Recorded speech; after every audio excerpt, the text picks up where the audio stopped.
Case in which we did a corneal scleral tear repair and develop a cataract later on, and then also he had a tear of the retina as well. So let's see how we managed this, and we had to do a vitrectomy and lens extraction for that patient. But thankfully, we had a very good visual outcome. The patient achieved a visual acuity of 612 with correction in this case. So you can see, if we just play the video over here, so you can see if you're going to describe this patient, we see a patient, the diffuse illumination. I'll just show you, this is the pupil. So you have a pupil which is dilated and it is absent on the infratemporal quadrant. So the pupil should have been over here, but it's absent over there because of iris prolapse. So you can say that the patient has got an oval pupil with a broad iridectomy or missing iris in the infratemporal quadrant, and there is an area which is showing you a blackish area in a linear fashion. That is a scleral scar, and it's very important to know that whenever you have a scleral scar, you need to know how much millimeter behind the scar is behind the limbus.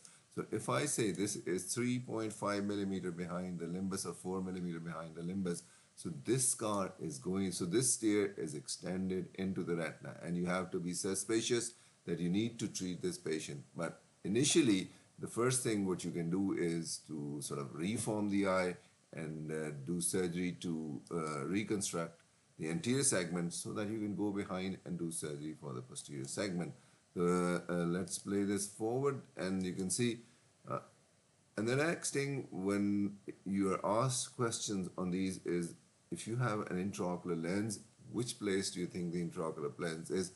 Is it in the bag or the sulcus? So you need to do an oblique examination of the IOL, but retroillumination is something which is going to give you the main key, or which is going to tell you.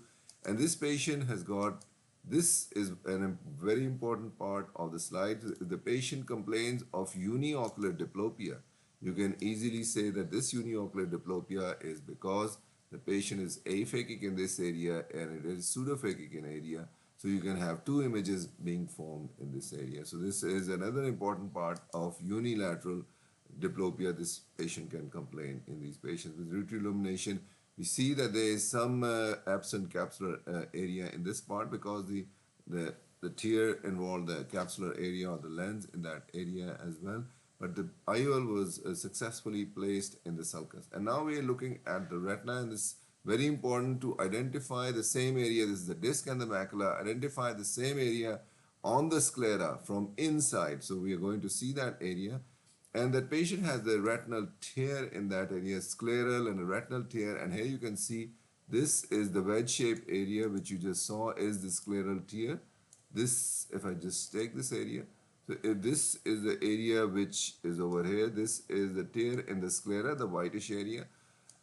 So thankfully, when sometimes if foreign body is hot, when it comes in, it tends to coagulate that area. So this patient had a scleral tear, but fortunately the retina did not detach from that area. So went inside, there was vitreous hemorrhage in that area. We localized the vitreous hemorrhage, and then we were able to put retinal laser barriers, laser scar marks in that area. And this patient retina remains stable and attached, and you can still see that area. The white area is actually the sclera because the retina is absent. Whenever you see anything in the retina which is white, that tells you that the overlying retina and choroid is absent in this area. So this is an important case in which the main key point is you always look at the cornea, then look at the sclera, anterior segment, the intraocular lens, the vitreous.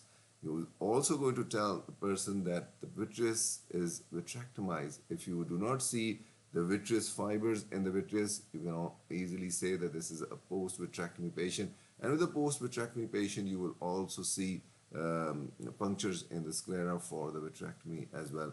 So this is an interesting case in which we developed very good outcomes because it was adequately repaired in first go, and in the second go you did a vitrectomy.